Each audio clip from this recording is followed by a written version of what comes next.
بسم اللہ الرحمن الرحیم۔ السلام علیکم۔ میں جس گاؤں میں بیاہ کر گئی وہاں کی عورتیں ہر جمعرات کی رات اپنے تمام پھٹے پرانے کپڑے اٹھا کر گاؤں میں بنی ایک خاص جگہ پر رکھ آیا کرتی تھیں۔ عجیب بات یہ تھی کہ اگلی رات کو وہاں پر پھٹے پرانے کپڑے کی جگہ نئے کپڑے پڑے ہوتے تھے۔ شادی کے شروع کے دنوں میں مجھے لگا کہ یہ اس گاؤں کا رواج ہے کہ ہر جمعرات کی رات اپنے پھٹے پرانے کپڑے رکھو تو اگلی رات کو نئے کپڑے مل جایا کرتے تھے۔ لیکن اب میں پریشان رہنے لگی تھی کیونکہ پورے گاؤں میں بہت سی ایسی باتیں پھیل چکی تھی کہ ان نئے کپڑوں کے استعمال سے تمام بانجھ عورتیں حاملہ ہو جاتی ہیں۔ میں حیران تھی کہ ایسا کیسے ممکن ہے کہ کوئی ان کپڑوں کی وجہ سے حاملہ ہو جائے۔ یہ سب باتیں میرے لیے بہت عجیب تھی کیونکہ میں ایک پڑھی لکھی لڑکی تھی، ان سب باتوں کا شعور رکھتی تھی، علم رکھتی تھی۔ لیکن گاؤں کی سبھی عورتوں کی زبان پر یہی بات ہوتی تھی کہ میری بہو نے پھٹے پرانے کپڑوں کی جگہ نئے کپڑے لائے اور اس کے کپڑوں کا استعمال کسی اور نے کیا تو وہ حاملہ ہو گئی۔ میں یہ سب سنتی تو حیران رہ جاتی اور یہی سوچتی کہ آخر ایسا کیا ہے ان کپڑوں میں کہ ایک بانجھ عورت حاملہ ہو جاتی ہے، یا پھر یہ سب محض جھوٹ ہے، یا کوئی ان تمام خواتین کو خوش کرنا چاہتا تھا۔ میں اکثر ہی سوچتی تھی کہ ان کپڑوں کی جگہ نئے کپڑے رکھتا کون ہوگا؟ ایسا کون سا فراخ دل انسان ہے جو پھٹے پرانے کپڑے لے جا کر نئے کپڑے رکھ جاتا ہے؟ یا پھر واقعی میں کوئی ایسی چیز ہے جس کی وجہ سے بانجھ عورتیں حاملہ ہو جاتی ہیں؟ میں سوچ کر تھک چکی تھی۔ ان سب باتوں پر یقین کرنے کو میرا ذرا بھی دل نہیں چاہتا تھا۔ میں سمجھ نہیں پا رہی تھی یہ سب کیسے ہو رہا ہے۔ آج بھی جب میں شوہر کو کام پر بھیج کر گھر سے باہر نکلی تو چند خواتین ٹولی کی صورت میں کھڑی آپس میں باتیں کر رہی تھی۔ گزرتے ہوئے میرے کانوں میں پھٹے ہوئے کپڑوں کی آواز تو مجھے سننے کا اشتیاق ہوا کہ میں بھی چلتی ان خواتین کے پاس گئی اور ان سب کو سلام کیا۔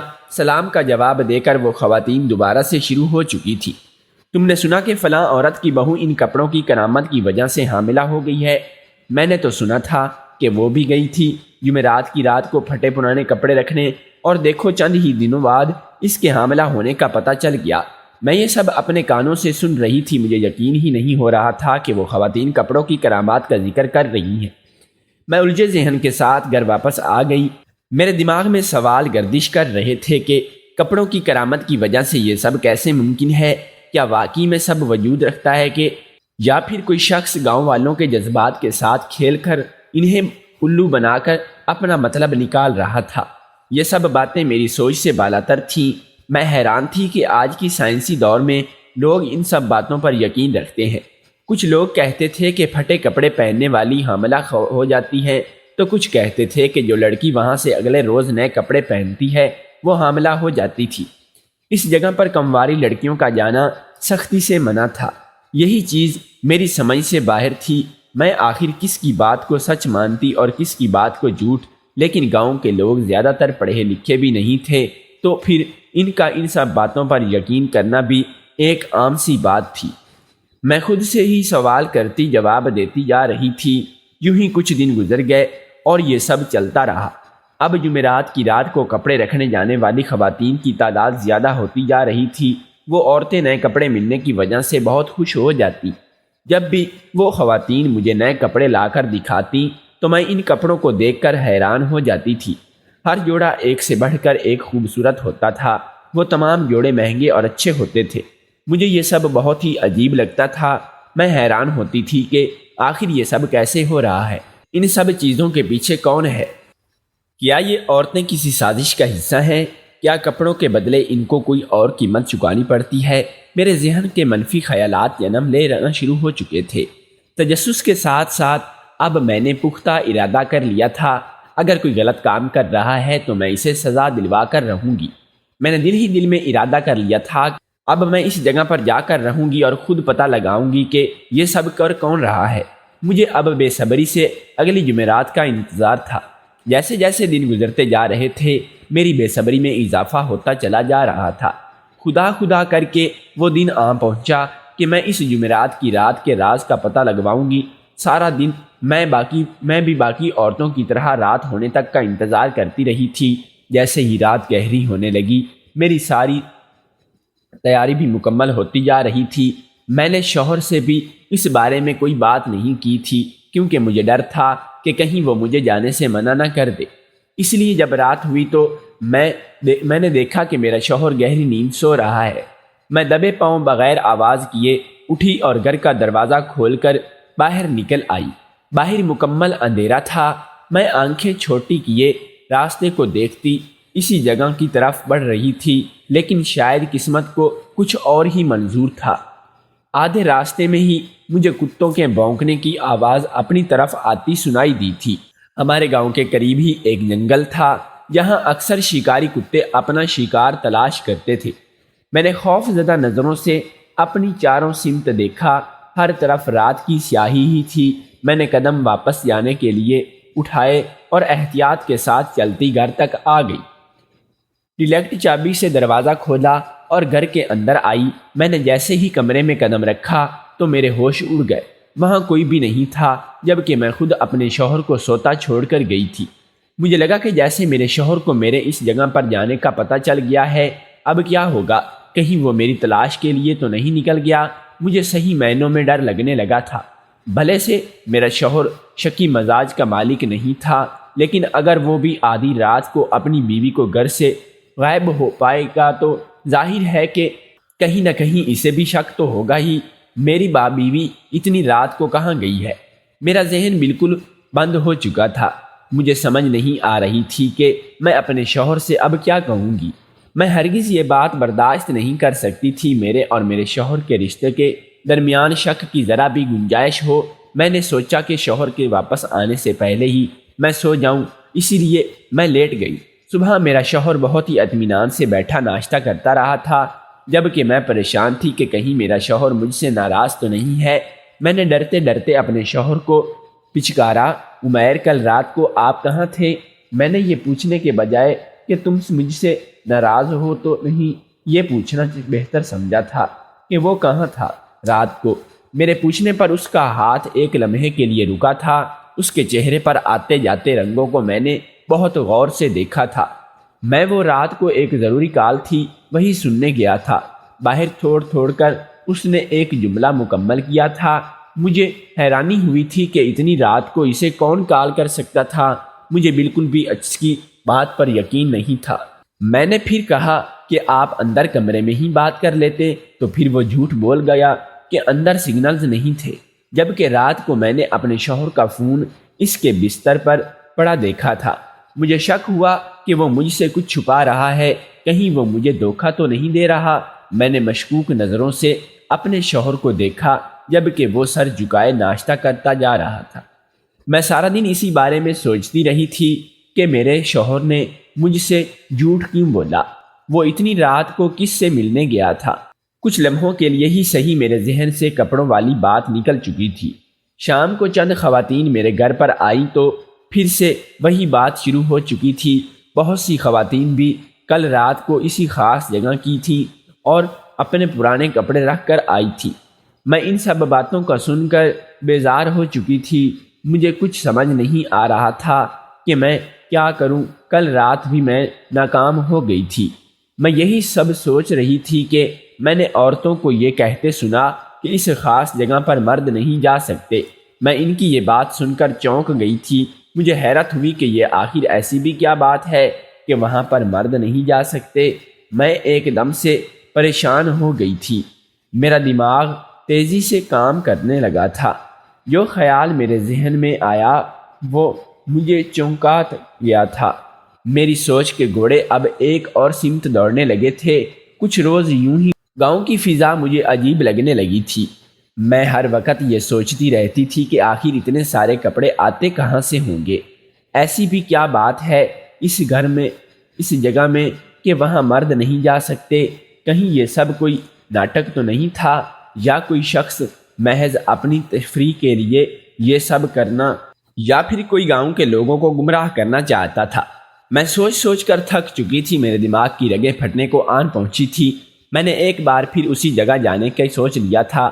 اس بار میں چاہتی تھی کہ میرے منصوبہ پر پورا ہویا جائے، اور اسی لیے میں نے آج رات ہی پھر سے اس جگہ جانے کا منصوبہ بنا لیا۔ رات ہوتے ہی میں نے چپکے سے گھر سے باہر نکلی اور تیز قدم اٹھاتی گھر سے تھوڑا دور آئی۔ ساتھ ہی ساتھ میں بار بار پیچھے بھی دیکھتی جا رہی تھی کہ میں نے جب دوبارہ گردن موڑے دیکھا تو میرا شوہر بھی گھر سے باہر نکل رہا تھا۔ میں آنے سے پہلے ہی آج باتھ روم کی لائٹ اور پانی چلتا چھوڑ آئی تھی تاکہ میرے شوہر کو یہی لگے کہ میں باتھ روم میں ہوں، لیکن اب میں اپنے شوہر کو اس وقت گھر سے باہر نکلتا دیکھ کے حیران ہو گئی تھی۔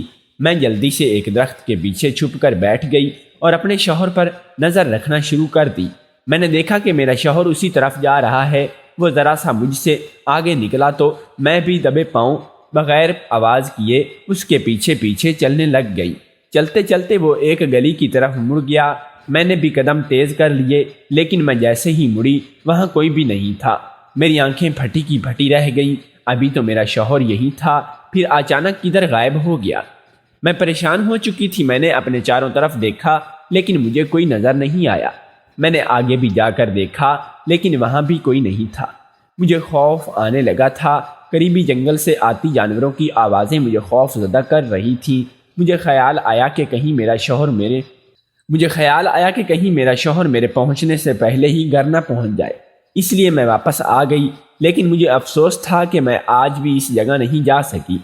گھر آ کر میں جب کمرے میں داخل ہوئی تو میرا شوہر کمرے میں موجود نہیں تھا۔ میں نے شکر ادا کیا کہ اس کے گھر پہنچنے سے پہلے ہی میں آ گئی۔ کمرے میں داخل ہو کر میں نے باتھ روم کی لائٹ اور پانی کا نل بند کیا اور آ کر لیٹ گئی۔ لیکن اب بھی مجھے نیند کہاں آنی تھی۔ میں شوہر کے انتظار میں جاگتی رہی۔ کہیں میرا شوہر کسی عورت کے ساتھ چکر میں تو نہیں ہے، کہیں ایسا تو نہیں کہ وہ شادی سے پہلے بھی کسی سے محبت کرتا تھا۔ کیا وہ مجھے چھوڑ دے گا؟ نہیں، وہ ایسا نہیں کر سکتا تھا۔ میں اس کی بیوی ہوں، وہ کسی کے لیے بھی مجھے کیوں چھوڑے گا؟ میں خود کو تسلی دے رہی تھی، لیکن میرا دل انجانے خوف کے ساتھ گر چکا تھا۔ میرا دل چاہا کہ میں شوہر سے پوچھوں کہ کس سے ملنے جاتا ہے، لیکن میرے پاس کوئی ثبوت نہیں تھا۔ رات کا نہ جانے کون سا پہر تھا جب میرا شوہر گھر میں داخل ہوا۔ بغیر آواز کیے وہ بھی آ کر لیٹ گیا، لیکن میرا دل جل رہا تھا۔ میں نے بہت ہی مشکل سے خود پر ضبط کیا تھا۔ اب میں اپنے شوہر کو مشکوک نظروں سے دیکھنے لگ گئی تھی۔ وہ کہاں جاتا ہے، کیا کرتا ہے، ہر چیز نوٹ کرنے لگی تھی۔ میرا شک دن بہ دن بڑھتا چلا جا رہا تھا۔ رات وہ میرے سونے کے بعد اکثر ہی باہر چلا جایا کرتا تھا۔ جب ہماری شادی ہوئی تھی تو اس وقت اس کا کام اتنا اچھا نہیں تھا، لیکن اب اچانک سے اسے پاس ڈھیروں پیسے آنے لگے تھے۔ اس کا کاروبار دن بہ دن ترقی کر رہا تھا۔ میں ناشکری نہیں کر رہی تھی، لیکن میرے شوہر کی عجیب حرکتیں مجھے یہ سوچنے پر مجبور کر رہی تھیں کہ میں پریشان تھی کہ اچانک سے ایسا کیا ہو گیا ہے کہ اسے کاروبار میں اتنا منافع ہونے لگا ہے۔ کہیں وہ کسی غلط کام میں ملوث تو نہیں ہو گیا، کہیں وہ کوئی ایسا کام تو نہیں کر رہا جو آگے جا کر اسے اور مجھے مشکل میں ڈالے۔ دوسری طرف ہر جمعرات کی رات کو خواتین پرانے کپڑے رکھنے جایا کرتی تھی اور اگلی رات انہیں نئے کپڑوں مل جایا کرتے تھے۔ میں ہر بار پتہ لگانے کی کوشش کیا کرتی تھی، لیکن ہر بار ناکام لوٹ آتی تھی۔ گاؤں کی عورتوں سے بھی سننے کو ملا تھا کہ یہ نئے کپڑوں کی کرامت کی وجہ سے ان کی بانجھ بہو حاملہ ہو گئی ہے، اور میں اس متعلق سے بالکل بھی متفق نہیں تھا۔ مجھے یہ سب سن کر عجیب بھی لگتا تھا اور غصہ بھی بہت آتا تھا، لیکن میرے پاس ایسا کوئی بھی ثبوت نہیں تھا جس سے میں یہ ثابت کر پاتی کہ یہ سب محض ایک دھوکہ ہے۔ لیکن مجھے ہمت نہیں ہارنا تھی۔ مجھے دونوں معاملات حل کرنے تھے، اس لیے میں نے سوچا کہ میں اپنے کپڑے بھی آج رات جا کر وہاں رکھ آؤں۔ لیکن پھر مجھے خیال آیا اگر کچھ غلط ہو گیا اور اگر کسی نے مجھے کوئی نقصان پہنچا دیا تو کیا میرا وہاں اکیلے جانا ٹھیک تھا؟ یہ سب سوال میرے دماغ میں گردش کر رہے تھے۔ نہیں، میں کوئی رسک نہیں لینا چاہتی تھی۔ مجھے کچھ اور سوچنا تھا، کچھ ایسا جو راز کھول دے اور مجھے بھی کوئی نقصان بھی نہ پہنچے۔ ایک رات میں سو رہی تھی جب کمرے میں کسی چیز کے گرنے کی آواز آئی۔ میں ایک دم بوکھلا کر اٹھ گئی۔ میں جلدی سے لائٹ جلائی تو سامنے میرا شوہر کھڑا تھا۔ کپڑوں پر عجیب سی سیاہی کے نشان، چہرہ مٹی سے اٹا ہوا تھا۔ میں حیرانی سے اسے دیکھ رہی تھی۔ آپ کہاں گئے تھے عمیر؟ میں نے آنکھوں میں الجھن لیے سوال پوچھا۔ ہاں، وہ میں ایک دوست کا فون آیا تھا تو اسی کی مدد کرنے گیا تھا، وہ بوکھلایا ہوا بولا تھا۔ میں نے شک بھری نظروں سے اپنے شوہر کو دیکھا تھا۔ مجھے اس کی بات پر رتی برابر بھی یقین نہیں تھا۔ میرے دماغ میں ایک ہی لفظ بار بار گونج رہا تھا، دھوکھا دل اور دماغ میں کے درمیان ایک جنگ تھی جو چھڑ چکی تھی۔ میرے لیے فیصلہ کرنا مشکل ہو رہا تھا، میں کیا کروں؟ دل تھا کہ یہ بات ماننے کو تیار ہی نہیں تھا۔ میرا شوہر مجھے دھوکھا دے رہا ہے، جبکہ دماغ تھا کہ بار بار ایک ہی بات کر رہا تھا۔ میرے دماغ میں ایک ہی لفظ بار بار گونج رہا تھا، دھوکھا دل اور دماغ کے درمیان ایک جنگ تھی جو چھڑ چکی تھی۔ میرے لیے فیصلہ کرنا مشکل ہو رہا تھا، میں کیا کروں؟ دل تھا کہ یہ بات ماننے کو تیار ہی نہیں تھا، میرا شوہر مجھے دھوکھا دے رہا ہے، جبکہ دماغ تھا کہ بار بار ایک یہی بات کہنے جا رہا تھا کہ میں تنگ آ کر اپنا سر تکیے پر پٹکا تھا۔ مجھے غصہ تو بہت آیا، میرا دل چاہا کہ اپنے شوہر کا گریبان پکڑ کر اس سے پوچھوں کہ وہ یہ سب کیوں کر رہا ہے۔ مجھے غصہ تو بہت آیا، میرا دل چاہا کہ اپنے شوہر کا گریبان پکڑ کر اس سے پوچھوں کہ وہ یہ سب کیوں کر رہا ہے۔ اگر وہ میرے ساتھ خوش نہیں ہے تو مجھے خود ہی کیوں نہیں کہہ دیتا؟ یوں رات کی سیاہی میں یہ سب کر کے کیوں گناہ کما رہا ہے؟ مجھے میرے شوہر سے نفرت ہونے لگی تھی۔ میں نے اپنے شوہر کو اب رنگے ہاتھوں پکڑنے کا منصوبہ بنا لیا تھا۔ میں نے یہ سوچ لیا تھا کہ میں اب اپنے شوہر کا راز جان کر ہی رہوں گی۔ اگر وہ مجھے دھوکھا دے رہا ہے تو میں ایسے ہرگز معاف نہیں کروں گی۔ یوں دن گزرتے گئے اور پھر جمعرات آ گئی۔ اب کی بار جو منصوبہ میں نے بنایا تھا، میں چاہتی تھی کہ وہ کامیاب ہو جائے۔ رات ہوتے ہی جب تمام عورتیں اپنے کپڑے اس خاص جگہ پر رکھ کر آئی تھی، میں نے بھی اپنے شوہر کے کپڑے ایک شاپر میں ڈال کر گھر کی ایک کونے میں چھپا کر رکھ دیے تھے۔ شام کو ہی میرا شوہر کار کے سلسلے میں شہر چلا گیا اور اسی لیے مجھے اپنے بنائے گئے منصوبے پر عمل کرنا بہت آسان لگا تھا۔ جب رات گہری ہوئی تو میں وہ شاپر پکڑے گھر سے باہر نکل آئی تھی اور تیزی سے نکلی اور تیز تیز قدم اٹھاتی اسی سمت چلنے لگی جہاں باقی عورتیں جایا کرتی تھیں۔ میرا دل تیز تیز دھڑک رہا تھا، مجھے ڈر بھی لگ رہا تھا، لیکن میں اپنا تجسس ختم کرنا چاہتی تھی۔ میں جاننا چاہتی تھی کہ اس خاص جگہ پر ایسا کیا ہے کہ پرانے کپڑے رکھو تو اگلی رات کوئی وہاں نئے کپڑے پڑے ملتے ہیں۔ وہاں پہنچ کر میں نے وہ کپڑے باقی کپڑوں کے ساتھ رکھ دیے اور گھر آ گئی۔ میں ساری رات نہیں سو پائی تھی، مجھے بس اب کل ہونے کا انتظار تھا۔ اگلی صبح میرا شوہر گھر آیا تو میں نے اس سے بات کرنے کا سوچا۔ میں کمرے میں گئی اور پوچھا کہ کل رات تم کہاں تھے؟ انہوں نے الجھن لیے مجھے دیکھا۔ میں نے پھر پوچھا کہ تم کہاں تھے؟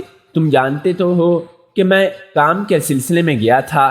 کام کے سلسلے میں گئے تھے یا پھر کسی ملاقات کرنے کے لیے گئے تھے؟ غصے سے بھری بولی تھی کہ کہنا کیا چاہتی ہو تم؟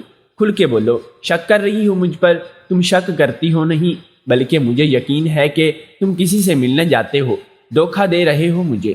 میں جانتی ہوں یہ سب، تمہارا دماغ تو نہیں جل گیا ہے؟ بکواس کیے جا رہی ہو۔ تم کب سے یہ کہہ رہے ہو کہ میں کام کے سلسلے میں گیا تھا، تو کیوں بات کو اتنا طویل دے رہی ہو؟ وہ بھی غصے میں آتا بولا تھا۔ بات کو طویل تم دے رہے ہو عمیر، سیدھی طرح کیوں نہیں بتا دیتے کہ آخر معاملہ کیا ہے؟ تم سے بات کرنا ہی فضول ہے، تم پاگل ہو چکی ہو۔ فون پکڑتا، وہ کتاب بیڈ پر پھینکتا بولا اور گھر سے باہر نکل گیا۔ میں چلتی ہوئی آنکھوں سے اس کی پشت دیکھتی ہی جا رہی تھی۔ دن بھر کام کرنے کے بعد میں رات ہوتے ہی میرے گاؤں میں بنی اس خاص گاہ پر پہنچ گئی۔ میں نے جو دیکھا میرے رونگٹے کھڑے ہو گئے، مجھے لگا کہ میرے پیروں تلے سے زمین نکل گئی ہے۔ میں نے منہ پر ہاتھ رکھے، میں نے چیخ روکنے کی کوشش کی تھی، مجھے اپنی آنکھوں پر یقین نہیں ہو رہا تھا۔ کانپتی ہوئی ٹانگوں کے ساتھ چلتی میں گھر آ گئی۔ میرا پورا جسم ٹھنڈا پڑ چکا تھا، آنکھیں مارے خوف کے زرد ہو چکی تھی، میرا دماغ تیزی سے کام کرنے لگا تھا۔ میں شوہر کے آنے سے پہلے ہی سو گئی تاکہ اسے بتانا چلے کہ میں گھر سے باہر گئی تھی۔ صبح ہوئی تو میں ابھی ہی رات کے وقت کے بارے میں سوچ رہی تھی کہ کسی بھی حال میں یہ سب ختم کرنا تھا۔ بہت ہی برداشت کر لیا میں نے، اب اور نہیں کروں گی۔ شوہر کو کام پر بھیجنے کے بعد میں دوبارہ اسی جگہ پر گئی اور سارا ضروری سامان۔ صبح ہوئی تو میں ابھی بھی رات کے واقعے کے بارے میں سوچ رہی تھی، اب کسی بھی حال میں یہ سب ختم کرنا تھا، لیکن بہت برداشت کر لیا تھا میں نے، اب اور نہیں کروں گی۔ شوہر کو کام پر بھیجنے کے بعد میں دوبارہ اسی جگہ پر گئی اور سارا ضروری سامان وہاں چھپا کر رکھ آئی تھی تاکہ کسی کو نظر نہ آئے۔ واپس آ کر میں پرسکون ہو کر بیٹھ گئی، لیکن میرے اندر ایک آگ تھی جو مجھے اندر ہی اندر جھلسا رہی تھی۔ رات کو میں نے شوہر پر یہ ظاہر کیا تھا کہ میں سو چکی ہوں۔ جب میرے شوہر کو یقین ہو گیا کہ میں سو چکی ہوں تو وہ اٹھا اور گھر سے باہر نکل آیا۔ شوہر کے باہر نکلتے ہی میں بھی اٹھی اور اس کے پیچھے پیچھے دبے پاؤں چلنے لگی۔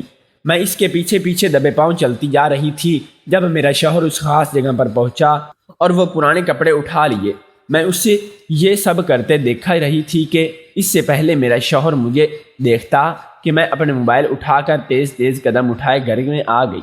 مجھے بس اب یہی کام تھا کہ تھوڑی دیر بعد وہ گھر میں داخل ہوا تو مجھے جاگتا پا کر اس کا رنگ اڑ گیا۔ ایک دم نظریں ادھر ادھر گھمائے وہ دیکھ رہا تھا۔ میں نے موبائل میں بنائی گئی ویڈیو اس کی آنکھوں کے سامنے کی تو وہ حیران سا کبھی مجھے دیکھ رہا تھا تو کبھی موبائل پر چلتی ویڈیو کو دیکھ رہا تھا۔ یہ تم نے کب بنائی؟ لڑکھڑاتی ہوئی زبان کے ساتھ وہ بولا تھا۔ میں نے موبائل پر چلتی ویڈیو بند کی اور اسے غصے سے دیکھ لیا۔ کیا کہو گے عمیر تم اس سب کے بارے میں؟ تمہیں کیا لگتا ہے مجھے پتہ نہیں چلے گا تم کیا کرتے پھر رہے ہو؟ کیا تعلق ہے تمہارا ان عورتوں کے ساتھ؟ مجھے دھوکہ دے رہے تھے اتنے عرصے سے۔ نہیں سمینہ، تم غلط سمجھ رہی ہو، ایسا کچھ بھی نہیں ہے، تمہیں غلط فہمی ہوئی ہے۔ میں تو صرف ان خواتین کی مدد کر رہا تھا۔ یہ کون سا طریقہ ہے مدد کرنے کا؟ تم مجھ سے جھوٹ بول رہے ہو۔ میں ایک دم چیختی ہوئی، نہیں سمینہ، میں سچ کہہ رہا ہوں، میں صرف ان کی مدد کر رہا تھا۔ ان سب کے شوہر غریب ہیں، اور شوہر ہی نہیں، اس گاؤں میں سب ہی تو غریب ہیں سوائے ہمارے۔ تم خود سوچو کہ شہر سے یہاں رہنے کو آیا ہوں اور ان کے لیے میری تو اپنے کپڑوں کی دکان تھی جس سے منافع کمانے کے بعد میں نے فیکٹری کھول لی، اور یہ سب کپڑے نہیں خریدے سکتے، اسی لیے میں نے سوچا کہ ان سب کی مدد کروں، اور اسی لیے میں ہر جمعرات کی رات کو اپنی دکان سے نئے کپڑے اور پرانے کپڑوں کی جگہ رکھ دیتا ہوں اور پرانے کپڑے گاؤں سے دور پھینک آتا ہوں۔ میں ایسا صرف اسی لیے کرتا تھا کیونکہ اگر میں کپڑے ان لوگوں کو دیتا تو ان کے شوہر ان پر شک کرتے کہ میرا ان عورتوں سے ایسا کون سا تعلق ہے کہ میں ان کو اتنے مہنگے کپڑے دیتا ہوں۔ تم جانتی تو ہو گاؤں والوں کو سوچ میں نہیں چاہتا تھا کہ میری مدد کے چکر میں کسی کا گھر خراب ہو، اور دیکھو تو صحیح کہ میری مدد کی وجہ سے میرا کاروبار کتنا اچھا جا رہا ہے۔ سب انہیں عورتوں کی دعائیں ہیں کہ میرا آج ترقی یافتہ کر رہا ہوں اور کاروبار میں مجھے کثیر تعداد میں منافع ہوتا ہے۔ یہ سب انہی کی دعائیں ہیں کہ میں یہاں پر ہوں آج، اور ایسے بھی یہ سب انہی کی دعائیں ہیں کہ میں یہاں پر ہوں آج، اور ویسے بھی جب تک میں اللہ کو مخلوق کو خوش کرتا ہوں وہ بھی مجھ سے راضی رہے گا۔ میں اگر ان عورتوں کو 4 جوڑے دے دیتا بھی ہوں تو اس کے میرے کام پر کوئی اثر نہیں پڑتا اور نہ ہی کوئی نقصان ہوگا۔ میں اپنے شوہر کا سچ جان کے بہت شرمندگی ہوئی تھی۔ وہ کتنا نیکی کا کام کر رہا تھا اور میں اس پر بلا وجہ ہی شک کیے جا رہا تھا۔ مجھے اپنی سوچ پر شرمندگی ہو رہی تھی۔ میں نے اسی وقت اپنے شوہر سے معافی مانگ لی اور آئندہ کبھی بھی اس پر شک نہ کرنے کا وعدہ کیا تھا۔ میرے شوہر نے بھی اعلیٰ ظرفی کا مظاہرہ کرتے ہوئے مجھے معاف کر دیا تھا۔ گاؤں کے لوگوں کی پرانی عادت ہے کہ جس کے بارے میں ان کو کچھ معلوم نہیں ہوگا اور مقروضے کرنے لگتی ہے، اور انہوں نے اس مدد کو بھی مانجھ پن کا علاج قرار دیا ہے۔ مجھے اپنی سوچ پر شرمندگی ہو رہی تھی۔ میں نے اسی وقت اپنے شوہر سے معافی مانگی اور آئندہ کبھی بھی اس پر شک نہ کرنے کا وعدہ کیا۔ میرے شوہر نے بھی اعلیٰ ظرفی کا مظاہرہ کرتے ہوئے مجھے معاف کر دیا تھا۔ گاؤں کے لوگوں کی پرانی عادت یہ جس کے بارے میں ان کو کچھ علم نہ ہو اور وہ اپنے ہی مفروضے کرنے لگتی ہے، اور انہوں نے اسی مدد کو بھی بانجھ پن کا علاج قرار دیا ہے۔ اور جب کہ یہ سچ ہے، ان سب چیزوں سے پرے تھا کہ میں نے بھی ان کو کچھ سچ نہیں بتایا، بلکہ یہ سب راز ہی رکھا تھا۔ ان سب کے چلتے شادی شدہ خواتین کی زندگی کچھ سہل ہو گئی تھی، اور اب وہ لوگ اس بات پر اندھا اعتماد کرنے لگے تھے۔ پھٹے کپڑے رکھنے اور نئے کپڑے لینے سے بانجھ دور ہوتا ہے۔ ان کی یہ غلط فہمی کسی کا نقصان نہیں بلکہ فائدہ ہی کر رہی تھی، اس لیے میں نے ان کو اور غلط فہمی میں رہنے دیا، اور اب ہمارے 3 بچے ہیں اور میں اپنے شوہر کے ساتھ ایک اچھی زندگی گزار رہی ہوں۔ لیکن کبھی کبھار میں نے اپنے لیے شرمندگی ہو جاتی تھی کہ میرا شوہر اب بھی گاؤں کی عورتوں کو کپڑے دیتا ہے، لیکن اب اس کام میں اس کا پورا ساتھ دیتی ہوں اور خود لوگوں کے گھر جا کر کپڑے دے کر آتی ہوں۔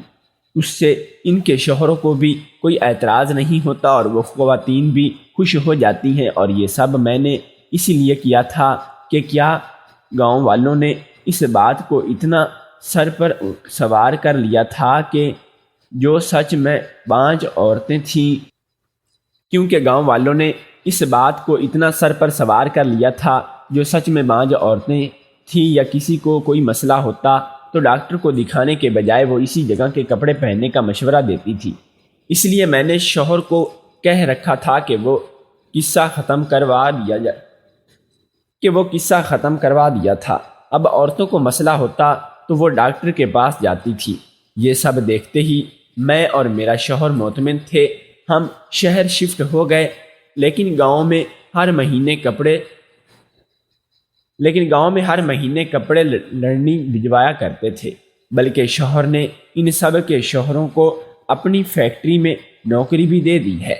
اللہ کے کرم سے آج میرے شوہر کی شہر میں کئی کپڑوں کی دکانیں ہیں اور اچھا گزر بسر ہو رہا ہے۔ سچ جاننے کے بعد میرا دل میرے شوہر کے لیے عزت اور محبت بڑھ چکی تھی۔ کیا میں نے بغیر تصدیق کے اپنے شوہر اور پر الزام لگا کر صحیح کیا تھا؟ کیا میں نے اپنے شوہر کی بات کو خود تک رکھ کے صحیح کیا تھا، یا مجھے گاؤں والوں کو سچ بتا دینا چاہیے تھا؟ کیا آپ آس پاس بھی ایسی کوئی کہانی یا قصہ موجود ہے جو حقیقت سے بہت قریب ہو؟ اگر آپ بھی کوئی سچا قصہ چینل پر کہانی کی صورت میں پڑھنا چاہتے ہیں تو کمنٹ میں اپنی کہانی کا خلاصہ لکھ کر بھیج دیں، اسے جلد اپلوڈ کر دیا جائے گا۔